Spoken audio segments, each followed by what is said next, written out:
Hi hello ನಮಸ್ಕಾರ ಸ್ನೇಹಿತರೆ. Finally ಕಾರಣನ ಬಿಟ್ಟು ಬಿಡದೆ ಕಾಡ್ತಿದ್ದಂತಹ ಆ ಒಂದು ಬ್ಲ್ಯಾಕ್ ರೂಸ್ ರಹಸ್ಯ ಬಯಲಾಗುವುದರಿಂದ ಕಾರಣನಿಗೆ ಗೊತ್ತಾಗೇ ಹೋಯ್ತಾ ಬ್ಲ್ಯಾಕ್ ರೂಸ್ ಯಾರು ಅಂತ. ಕಾರಣ ಹೋಗಿದ್ದಲ್ಲಿಗೆ ಆ ಒಂದು ಗೋಡೆ ಮೇಲೆ ಇರ್ತಕ್ಕಂಥದ್ದು ಏನು, ಯಾರಿದು ಆ ಬ್ಲ್ಯಾಕ್ ರೋಸ್, ಎಲ್ಲವನ್ನ ಕೂಡ ತಿಳ್ಕೋಬೇಕು ಅಂದರೆ ಈಗಲೇ ನಮ್ಮ ಈ ಚಾನಲ್ನ ಸಬ್ಸ್ಕ್ರೈಬ್ ಮಾಡಿ, ಹಾಗೆ ಒಂದು ವಿಡಿಯೋವನ್ನು ಪೂರ್ತಿಯಾಗಿ ನೋಡಿ.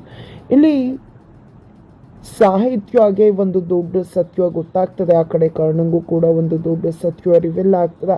ಈ ಕಡೆ ಸಾಹಿತ್ಯ ಮನೆಯವರೇ ಇಲ್ಲಿ ಸಾಹಿತ್ಯಗೆ ಬೆನ್ನಿಗೆ ಚೂರಿ ಹಾಕಿದ್ರು. ಆದರೆ ಅಲ್ಲಿ ಯಾರೇ ಹೇಳಿದ್ರು ಕೂಡ ಸಾಹಿತ್ಯ ನಂಬ್ತಿರ್ಲಿಲ್ಲ. ಆದರೆ ರೆಡ್ ಹ್ಯಾಂಡ್ ಆಗಿ ಸಿಕ್ಕಾಕುತ್ತದಾಗೆ ಇಲ್ಲಿ ಸಾಹಿತ್ಯಗೆ ಆಘಾತವಾಗತ್ತೆ. ಇಲ್ಲಿ ಯಾವಾಗ ತನ್ನ ತಂಗಿಗೆ ತೊಂದರೆ ಕೊಡ್ತದಾನೆ ಆ ಹುಡುಗ ಅಂತ ಅಂದ್ಕೊಂಡಿದ್ದೆ ಸಾಹಿತ್ಯ ಅವನ ಅಡ್ರೆಸ್ನ ಹುಡುಕಿ ಅವನಿಗೆ ಬುದ್ಧಿ ಕಲಿಸ್ಬೇಕು ಅಂತ ಹೋದ್ಲು. ಆಗಲೇ ಆಗಿದ್ದು ನೋಡಿ ಟ್ವಿಸ್ಟ್.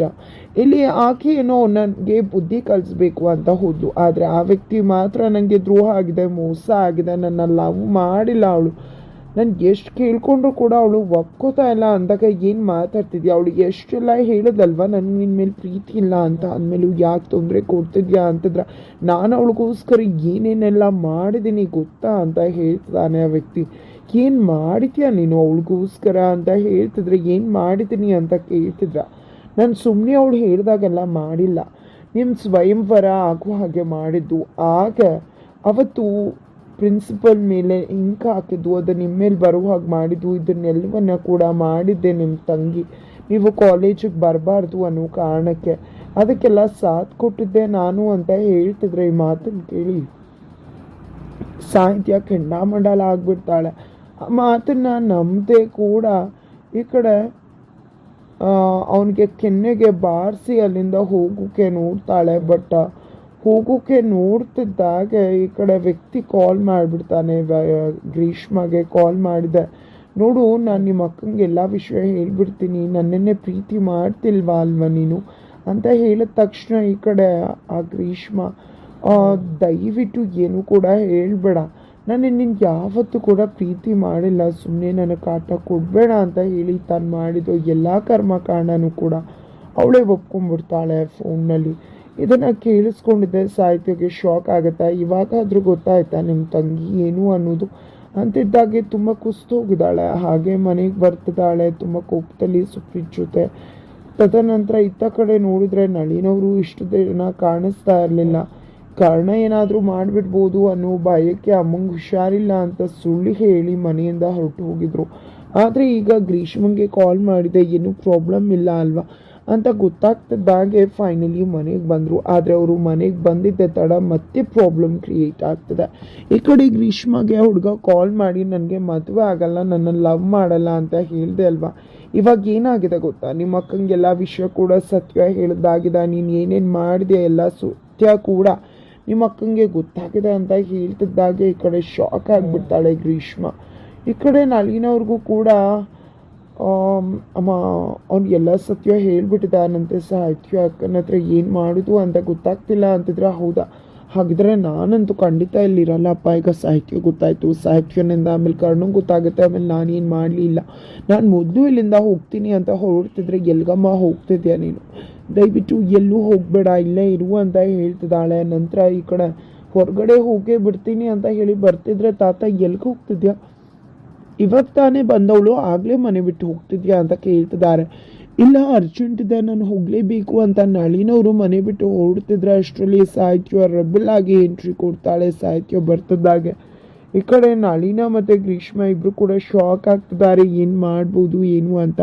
ಯಾಕೆ ಪಾಪಿ ಇಂಥ ಕೆಲಸ ಮಾಡಿದೆ, ಸ್ವಂತ ಅಕ್ಕಂಗೆ ಈ ರೀತಿ ಬೆನ್ನಿಗೆ ಚೂರಿ ಹಾಕ್ಬಿಟ್ಟಿಯಲ್ಲ, ಏನು ಹೇಳಬೇಕು ನಿನಗೆ, ಯಾರು ಎಷ್ಟು ಹೇಳಿದ್ರು ನಾನು ಯಾರ ಮಾತನ್ನು ನಂಬಲಿಲ್ಲ, ಆದರೆ ನೀನೇ ಸಾಕ್ಷಿ ಸಮೇತ ಸಿಕ್ಬಿದ್ದೆ ಅಂತ ಹೇಳಿ ಕೆನ್ನೆಗೆ ಹಿಗ್ಗಾಮುಗ್ಗ ಬಾರಿಸ್ತಿದ್ದಾಳೆ. ನಂತರ ಈ ಕಡೆ ನಳಿನವರು ಯಾಕಮ್ಮ ಸಾಹಿತ್ಯ ದಯವಿಟ್ಟು ಸುಮ್ಮನಿರು, ಯಾಕೆ ಹೊಡಿತಿದ್ಯಾ ಅಂತ ಕೇಳ್ತಿದ್ರೆ, ಏನತ್ತೆ ಏನು ಚಿಕ್ಕಮ್ಮ ಮಾತಾಡ್ತಿದ್ರ, ಇವಳು ಎಂಥ ಕೆಲಸ ಮಾಡಿದಾಳೆ ಗೊತ್ತಾ, ನೀವು ನನ್ನನ್ನು ಕಾಲೇಜಿಗೆ ಕಳಿಸಿದ್ರಿ, ಆದರೆ ಇವಳು ನಾನು ಕಾಲೇಜ್ಗೆ ಹೋಗಬಾರ್ದು ಅನ್ನೋ ಕಾರಣಕ್ಕೆ ಎಷ್ಟೆಲ್ಲ ನಾಟಕ ಮಾಡಿದ್ದಾಳೆ. ನನಗೆ ಸ್ವಯಂವರ ಅಂತೆಲ್ಲ ಅವಮಾನವಾಯಿತು, ಎಲ್ಲ ಜನಗಳು ಕೂಡ ಸೇರಿದ್ರು. ಅದರ ನಡುವೆ ನನಗೆ ಎಷ್ಟು ಹೆದರಿದೆ, ಕಾಲೇಜ್ಗೆ ಹೋಗೋದಿಲ್ಲ ಅಂದೆ. ಮಾಸ್ಟರ್ ಮೇಲೆ ಬೇರೆ ಇಂಕ್ ಹಾಕಿದ್ದು, ಇದು ಎಲ್ಲವನ್ನ ಕೂಡ ಮಾಡಿದ್ದು ಬೇರೆ ಯಾರೂ ಅಲ್ಲ, ಈ ಪಾಪಿ ನನ್ನ ತಂಗಿ ಯಾಕೆ ಇಂಥ ಕೆಲಸ ಮಾಡಿದೆ ಅಂತ ಹೊಡಿತಿದ್ರೆ ನನಗೆ ಏನಕ್ಕೆ ಹೊಡಿತೀಯ, ನಾನು ಒಬ್ಬಳೇ ಇಲ್ಲ ಇದರಲ್ಲಿ ಅಂತ ಸತ್ಯ ಹೇಳೋಕೆ ಮುಂದಾಗೆ ಬಿಡ್ತಾಳೆ ಗ್ರೀಷ್ಮ. ನಂತರ ಅಮ್ಮ ಏನೇ ಮಾತಾಡ್ತಿದ್ಯಾ ನೀನು, ನಿನ್ನ ಫ್ರೆಂಡ್ಸ್ ಕೂಡ ಇದ್ರ ಜೊತೆ ಇದ್ದಾರ, ಅವರು ಒಂದೇ ನೀನು ಒಂದೇ, ನೀನು ಇಂಥವ್ನ ಮುಂದೆ ಅಂಥವ್ರ ಜೊತೆ ಸೇರ್ಕೋಬಾರ್ದು ಅಂತ ಹೇಳ್ತಿದ್ರೆ ಏನಮ್ಮ ಮಾತಾಡ್ತಿದ್ಯಾ ನೀನು ಅಂದಾಗ, ಪ್ಲೀಸ್ ಅವ್ಳಿಗೆ ಸಾಹಿತ್ಯವಾಗಿ ನಾನು ಏನೂ ಮಾಡಿಲ್ಲ ಅಂತ ಅಂದ್ಕೊಂಡಿದ್ದಾಳೆ, ನೀನು ಮಾತ್ರ ಗೊತ್ತಿರೋದು, ದಯವಿಟ್ಟು ಹಾಗೆ ಮೈಂಟೈನ್ ಮಾಡು ಗ್ರೀಷ್ಮ, ದಯವಿಟ್ಟು ಸತ್ಯ ಹೇಳಬೇಡ ಅಂತ ಹೇಳಿ ಕಟಾಕ್ತಿದ್ದಾರೆ. ಈ ಕಡೆ ಮತ್ತೆ ಮತ್ತೆ ಮತ್ತೆ ಮತ್ತೆ ಈ ಕಡೆ ಕಾವೇರಿ ಇದು ನಳಿನವ್ರು ಕೂಡ ಹೊಡಿತಾರೆ. ಅಮ್ಮ ಹೊಡೆದಿರೋ ಕೋಪಕ್ಕೆ ಈ ಕಡೆ ಗ್ರೀಷ್ಮ ಸತ್ಯನೇ ಬಾಯಿ ಬಿಟ್ಬಿಡ್ತಾಳೆ ಅನ್ನೋಷ್ಟ್ರ ಮಟ್ಟಿಗೆ ಸತ್ಯನೇ ಬಾಯಿ ಬಿಡೋಕೆ ಮುಂದಾಗ್ತಿದ್ದಾಳೆ. ಹಾಗಿದ್ರೆ ಇಲ್ಲಿ ಸತ್ಯ ಬಾಯಿ ಬಿಟ್ಟರೆ ನಳಿನ ಕತೆ ಏನಾಗ್ಬೋದು, ಸಾಹಿತ್ಯ ಈಗಲೇ ತಂಗಿ ಮಾಡಿದ್ದಕ್ಕೆ ಇಷ್ಟು ರೆಬಲ್ ಆಗಿದ್ದಾಳೆ, ಇನ್ನು ಚಿಕ್ಕಮ್ಮ ಮಾಡಿದ್ರು ಅಂತ ಗೊತ್ತಾದರೆ ಏನಾಗ್ಬೋದು. ಅದರ ನಡುವೆ ಚಿಕ್ಕಪ್ಪ ಎಂಟ್ರಿ ಕೊಡ್ತಾರೆ. ಚಿಕ್ಕಪ್ಪ ಎಂಟ್ರಿ ಕೊಡ್ತಿದ್ದಾಗ್ರೆ ಗ್ರೀಷ್ಮ ಮತ್ತು ನಳಿನ ನಡ್ಗೆ ಹೋಗ್ತಿದ್ದಾರೆ, ಕೊಲ್ಲೋಕ್ಕೂ ಕೂಡ ಹಿಂಜರಿಯೋದಿಲ್ಲ. ಅಂಥ ವ್ಯಕ್ತಿಗೆ ಈ ಸತ್ಯ ಗೊತ್ತಾದರೆ ಏನಾಗ್ಬೋದು. ಖಂಡಿತವಾಗ್ಲೂ ಇಲ್ಲಿ ಸಾಹಿತ್ಯ ವಿಶ್ವನ ಚಿಕ್ಕಪ್ಪನಿಂದ ಮುಚ್ಕೊಳ್ಳೋ ಚಾನ್ಸಸ್ ಇದೆ, ಬಿಕಾಸ್ ಅವಳಿಗೆ ತುಂಬ ಚೆನ್ನಾಗಿ ಗೊತ್ತು ತನ್ನ ಚಿಕ್ಕಪ್ಪ ಹೇಗೆ ಅಂತ.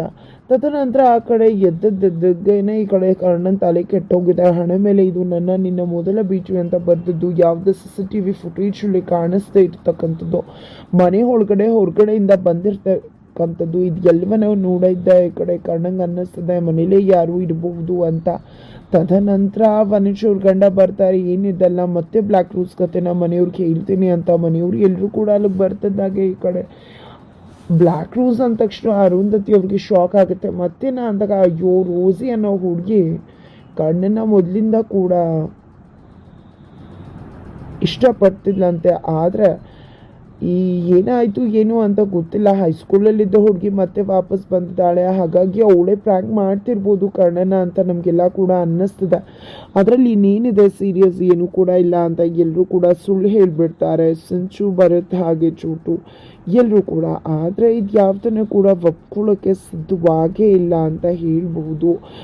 ಇಲ್ಲಿ ಕರ್ಣ ಎಲ್ಲರ ಸರ್ವೆಂಟನ್ನು ಕೂಡ ಕಳಿಸ್ತಾನೆ, ಎಲ್ರಿಗೂ ಕೂಡ ಯಾರಿಗೂ ಗೊತ್ತಿಲ್ಲ ಅಂತಾನೆ ಹೇಳ್ತಾರೆ. ನಂತರ ಇಲ್ಲಿ ಕರ್ಣ ಹೇಳ್ತಕ್ಕಂಥದ್ದು, ನನ್ನ ಒಂದು ವರ್ಷದ ಎಲ್ಲ ಶತ್ರುಗಳ ನೇಮ್ನ ನೀವು ಫೈಂಡ್ ಔಟ್ ಮಾಡಿ ಬ್ರಹ್ಮಕುಮಾರ್ ಜೊತೆ ಸೇರಿಕೊಂಡು ಅಂತ. ಬ್ರಹ್ಮಕುಮಾರ್ ಜೊತೆ ಸೇರ್ಕೊಂಡಿದೆ ಭರತ್ ಮತ್ತು ಸಂಜು ಎಲ್ಲ ಡುಮ್ಸ್ ಎಲ್ಲರೂ ಕೂಡ ಸೇರಿಕೊಂಡು ಕರ್ಣನ ಶತ್ರುಗಳನ್ನ ಒಂದು ಲಿಸ್ಟ್ ಮಾಡ್ತಾರೆ. ಅದನ್ನು ನೋಡಿದ್ದೆ ಕರ್ಣಂಗೆ ಶಾಕ್ ಆಗ್ತದೆ. ಒಳ್ಳೆ ಹುಡುಗ ಅಂದ್ಕೊಂಡಿದ್ದೆ, ಆದರೆ ಇಷ್ಟು ದುಶ್ಮನ್ಗಳ ನನಗೆ ಅಂತ ಶಾಕ್ ಆಗ್ತಿದ್ದಾರೆ. ತದನಂತರ ಎಲ್ಲರನ್ನ ಕೂಡ ಇಲ್ಲಿ ಯಾರ್ಯಾರು ಎಲ್ಲರನ್ನ ಕೂಡ ಹೇಳ್ತಾರೆ. MLA ಮಗ ಇಲ್ಲಿಲ್ಲ ಅಂತದ್ದಾಗೆ ಅವನ ಹೆಸರನ್ನ ಅಳಿಸಾಕ್ತಾನೆ ಕಾರಣ. ತದನಂತರ ಜಸ್ಟ್ 1 ವರ್ಷದ ಇರೋನ್ನ ಅಂತ ಬರೆಸ್ಕೊಂಡಾಗ ಉಳಿಯೋದು ಗಜಗಾಮಿನಿ ಹಾಗೆ ನಟ ಹಾಗೆ ರಿಷಿ ಮಾತ್ರ. ನಂತರ ಈ ಕಡೆ ನಟ ಕೂಡ ಕಪ್ಪಾಳಕ್ಕೆ ಬಾರಿಸಿದ್ಲು ಅಂತ ಸಾಹಿತ್ಯ ಈ ರೀತಿ ಮಾಡ್ತಿರ್ಬೋದಾ ಅಂತ ಅನುಮಾನ ಬರುತ್ತೆ. ನಂತರ ಗಜಗಾಮಿನಿ ಮನೆಗೆ ನಾನು ಎಂಟ್ರಿ ಕೊಡ್ತದಾಗೆ ಹೆದ್ರೋಗಿದ್ರು ಅಂದಮೇಲೆ ಅವರು ಇದನ್ನೆಲ್ಲ ಮಾಡೋದು ಅನುಮಾನ ಅಂತ ಹೇಳಿ ಫೈನಲಿ ನಟ ಹಾಗೆ ಗಜಗಾಮಿನಿ ಇಬ್ಬರ ಹೆಸರನ್ನ ಕೂಡ ಔಟ್ ಮಾಡಲಾಗುತ್ತೆ. ನಂತರ ಉಳಿಯೋದು ರಿಷಿ ಮಾತ್ರ. ರಿಷಿಗಂತೂ ಕರ್ಣನ ಹೆದರಿಸೋದಕ್ಕೆ ನೇರವಾಗಿ ಸಾಧ್ಯವಿಲ್ಲ. ಹಾಗಾಗಿ ಈ ರೀತಿ ಬ್ಲ್ಯಾಕ್ ರೋಸ್ ಮುಖಾಂತರ ಕರ್ಣನ ತಲೆಗೆ ಹುಳ ಬಿಟ್ಟು ಅವನ ನೆಮ್ಮದಿನ ಹಾಳು ಮಾಡೋಕ್ಕೆ ಸಿದ್ಧವಾಗಿದ್ದ ಅನ್ಸುತ್ತೆ. ಫೈನಲಿ ಕರ್ಣಗೆ ಯಾರು ಏನು ಅನ್ನೋ ಸತ್ಯ ಗೊತ್ತಾಯಿತು. ತನ್ನ ಪಟಾಲಂ ಜೊತೆ ತನ್ನ ಗ್ರೂಪ್ನ ಜೊತೆ ಗ್ಯಾಂಗ್ನ ಜೊತೆ ಮನೆಗೆ ಎಂಟ್ರಿ ಕೊಟ್ಟೆ ಬಿಟ್ಟ. ಆ ಕಡೆ 2 ಫ್ಯಾಮಿಲಿ ಫೋಟೋಸ್ನು ಹಾಕ್ಕೊಂಡಿದ್ದೆ. ಎಲ್ಲರ ಟಾರ್ಗೆಟ್ ಸಾಹಿತ್ಯ ಮತ್ತು ಕರ್ಣ ಅಂತ ಅಂದ್ಕೊಂಡಿದ್ದೆ. ಆ ವ್ಯಕ್ತಿ ನಿಂತ ತಾನೇ ಫೈನಲಿ ಇಲ್ಲಿ ಸಾಹಿತ್ಯಗೆ ಅಂದು ಕೂಡ ಸ್ವಯಂವರ ವಿಶ್ವನ ಹೇಳಿ ಆಕೆನ ಬಚಾವ್ ಮಾಡಕ್ಕೆ ನೋಡಿತ್ತು ಬ್ಲ್ಯಾಕ್ ರೋಸ್. ಹಾಗಿದ್ರೆ ಬ್ಲ್ಯಾಕ್ ರೋಸ್ ಕರ್ಣನ್ ಮುಂದೆ ಬಂದಿದ್ದಾಯ್ತು. ಯಾರದು ಮುಂದೆ ತಿಳ್ಕೋಬೇಕು ಅಂದರೆ ಮುಂದಿನ ವಿಡಿಯೋಗೋಸ್ಕರ ವೆಯ್ಟ್ ಮಾಡ್ತಾನೆ ಮರಿಬೇಡಿ.